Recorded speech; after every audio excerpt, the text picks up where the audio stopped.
ನನ್ನ ಹೆಸರು Sharma M D. ನಾನು 6ನೇ ತರಗತಿ A1 ವಿಭಾಗದಲ್ಲಿ ಓದುತ್ತಿದ್ದೀನಿ. ಇವತ್ತು ನಾನು ಹಿರಣ್ಯಕಶ್ಯಪ್ ಮತ್ತೆ ಭಕ್ತಪ್ರಹ್ಲಾದ ಏಕಾಭಿನಯ ಪಾತ್ರ ಮಾಡುತ್ತಿದ್ದೀನಿ. ಇಲ್ಲಿ ನಿಂತರೆ ಭಕ್ತಪ್ರಹ್ಲಾದ, ಇಲ್ಲಿ ಕೂತರೆ ಹಿರಣ್ಯಕಶ್ಯಪ್.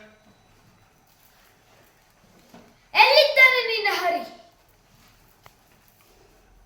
ನಮಸ್ತೆ ಪಿತಾಜಿ.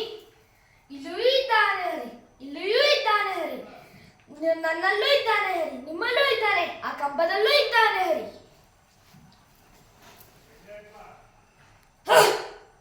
ನಾನಾರು ಕಶ್ಯ ಬ್ರಹ್ಮನ ಮಗ, ವಿಧಿಗರ್ಭ ಸಂಜಾತ, ಚತುರ್ಮುಖ ಬ್ರಹ್ಮನ ಮೊಮ್ಮಗ, ವಿಧಾತನಿಂದ ವಿಧಿಮರನ್ನು ಬದಲಾಯಿಸಿ ಮರಣವನ್ನೇ ಮೆಟ್ಟಿ ನಿಂತ ಮಹಾವೀರ.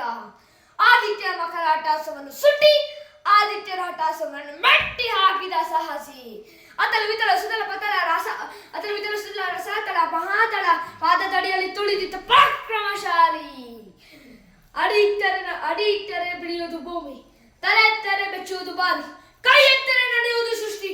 ಈ ಚತುರ್ಮುಖ ಸೃಷ್ಟಿಯೇ ನನ್ನ ಆಜ್ಞೆಯನ್ನು ಪಾಲಿಸುತ್ತಿರುವಾಗ ಚಿತ್ತನ ಮಗ, ನಾ ಜನ್ಮ ಕೊಟ್ಟ ಮಗ. ನನ್ನ ಆಶಾಜ್ಯೋತಿಯಿಂದ ಎಂದೂ ನನ್ನ ಮನಸ್ಸಿಗೆ ನೆಮ್ಮದಿ ಇಲ್ಲವೇ? ಛೀ ಛೀ, ಇದೊಂದು ಬದುಕೆ, ಇದೊಂದು ಜನ್ಮವೇ?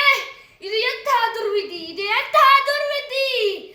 ನಾನೇ ಸರ್ವಶಕ್ತಿ ನಂಬಿಕೊಂಡರೆ ಅದಾವ ಶಕ್ತಿ ನನ್ನನ್ನು ಕಾಡುತ್ತಿದೆ, ಅದಾವ ಶಕ್ತಿ ಪುತ್ರನಿಂದ ದೂರ ಮಾಡಿದೆ, ಅದಾವ ಶಕ್ತಿ ಅವನಿಗೆ ನನ್ನ ಎದುರಿಸುವ ಧೈರ್ಯ ತುಂಬಿದೆ, ಅದಾವ ಶಕ್ತಿ ನನ್ನ ಮುಖ ಗಣ್ಯ ಮಾಡಿ ತಲೆ ತಗ್ಗಿಸುವಂತೆ ಮಾಡಿದೆ. ಅವನೇ, ಆ ದುಷ್ಟನೇ, ಆ ಹರಿಯೇ ಇದಕ್ಕೆಲ್ಲ ಕಾರಣ.